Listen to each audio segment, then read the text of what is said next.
बेटा तुझे पता भी है कि तेरा पति कमाता कितना है। अरे अपने घर वालों पर कितना खर्च कर देता है। अरे आज के जमाने में इतनी सीधी सादी क्या होना कि तुझे ये सब भी नहीं पता। माँ सुजाता अपनी बेटी मानसी को समझा रही थी। पर मम्मी, अवधेश मुझे कभी भी पैसे देने से मना नहीं करते। मेरी जरूरत को पूरा कर देते हैं। फिर भला मैं क्यों रोकूं? आखिर उनके घर वालों का भी तो उन पर हक है। मानसी ने अपनी मम्मी की बात का जवाब दिया तो उसकी मम्मी सुजाता ने अपना सिर पकड़ लिया।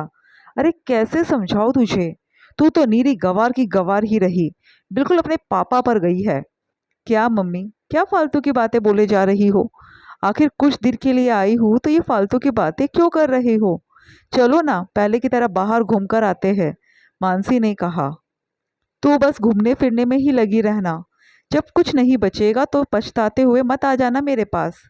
अरे तेरी माँ हूँ, तुझे समझा रही हूँ, तो समझने की जगह तू मुझे ही समझा रही है।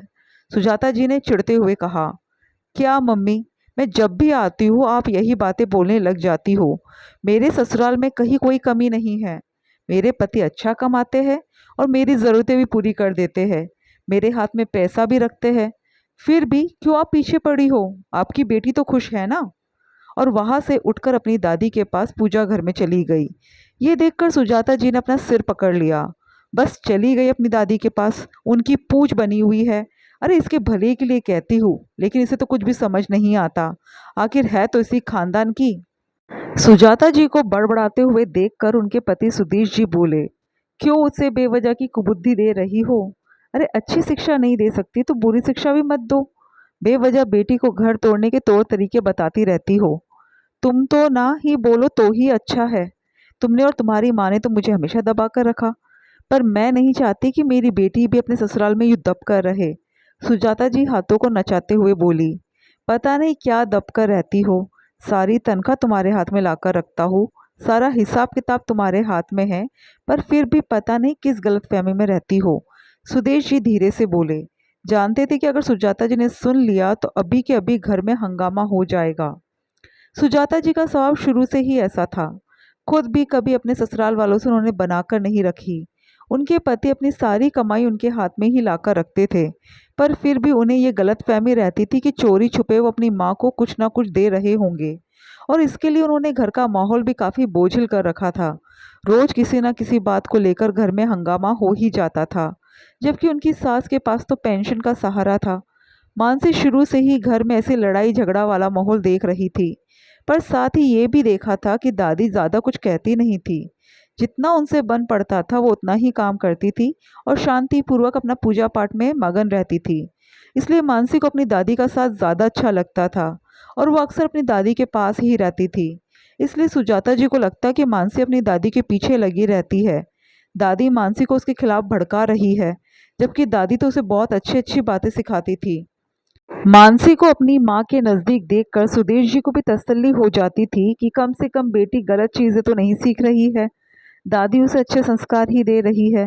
इसलिए सुजाता कितना ही हंगामा करे वो उसे ज़्यादा कुछ कहते नहीं थे। लेकिन अब तो बेटी की शादी हो गई थी। लेकिन अभी भी सुजाता जी का स्वभाव वैसा ही था। अब जब मानसी अपने मायके आती थी तो सुजाता जी उसे अपने ससुराल वालों के खिलाफ भड़काती रहती थी। वो मानसी को बार बार यही समझाती थी कि अपने पति की सारी कमाई अपने पास ही रखा करे। उस पर तेरा हक है, तेरे ससुराल वालों का नहीं। लेकिन मानसी के कानों पर तो जू तक नहीं रेंगती थी। वो तो उनकी बातों को हंसकर टाल देती थी। खैर सुजाता जी किसी काम से रसोई की तरफ जा रही थी तो पूजा घर में बैठी दोनों दादी पोती की बातें सुनकर वही ठिठक गई। दादी मानसी को समझा रही थी। मानसी बेटा, तुम अपने ससुराल में इकलौती बहू हो। बेटा अपने मायके का मान ससुराल में हमेशा बनाए रखना। हाँ, अगर तुम्हारे साथ कुछ गलत होता है तो बोलने से पीछे भी मत हटना। लेकिन बेटा कभी खुद गलत मत करना। आखिर तुम्हारे सास ससुर को भी तो तुमसे बहुत उम्मीदें होगी। हाँ बस अब उसे भी दबा दीजिए दूसरों की उम्मीदों तले। उसे मत जीने दीजिए अपनी जिंदगी। तभी मैं सोचूं इसे मेरी बात समझ में क्यों नहीं आती। आज भी आपने इसे भड़काना बंद नहीं किया। अचानक सुजाता जी ने कहा तो सुनकर उनकी सास चुप हो गई। लेकिन मानसी ने कहा। मम्मी आप दादी से ऐसे कैसे बात कर सकती हो? जैसी आप है कम से कम मुझे तो वैसी बनाने की कोशिश मत कीजिए। क्या मैंने बचपन से नहीं देखा कि आपने घर का माहौल कितना खराब कर रखा है? उसे इस तरह बोलते देखकर सुजाता जी अपनी सास से बोली। देखा, कितना भड़का दिया है आपने इसे। अपनी माँ पर कैसे कैसे इल्ज़ाम लगा रही है ये। मम्मी मैं किसी के कहने पर नहीं कह रही हूँ। ये तो मुझे भी दिखता है कि आपने क्या-क्या किया है। हाँ, अपनी माँ की सलाह तो तुझे समझ में आती नहीं है। तुझे अपने ससुराल वालों के सामने दब कर रहना है तो रह, लेकिन यहाँ आकर मुझे समझाने की ज़रूरत नहीं है।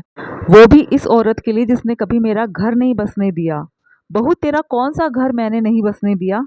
मेरा बेटा सारी कमाई तेरे हाथ में लाकर रखता था, मैंने कभी उसे नहीं रोका। तू इस घर में अपनी मर्ज़ी से जैसे चाहे वैसे रहती थी, मैंने कभी तुझे नहीं रोका। पर अब कम से कम ऐसे इल्ज़ाम तो मत लगा। कहते हुए दादी की आंखों में आंसू आ गए। हाँ, बस ऐसे घड़ियाली आंसू बहाकर आपने मेरे बच्चों को अपनी तरफ कर रखा है, पर मैं इनसे पिघलने वाली नहीं हूँ। सुजाता जी निर्मोही होते हुए बोली। बहू, पूजा घर में खड़ी होकर तो ये बातें कह रही है। भगवान ना करे कल को तेरी बहू भी तेरे जैसी ही आ गई, तब तुझे पता चलेगा कि क्या बीतती है जब अपने ही घर पर इस तरह की बातें सुनने को मिलती है। सुजाता जी कुछ बोलने को हुई तो मानसी बीच में बोल पड़ी। मम्मी, आपको मेरे मैटर में अब ज़्यादा बोलने की ज़रूरत नहीं है। मुझे अच्छे से पता है कि मैं अपने ससुराल में किस तरह से रहूंगी। आप अपना ससुराल संभालिए। मानसी ने दो टूक जवाब देकर सुजाता जी को चुप करवा दिया।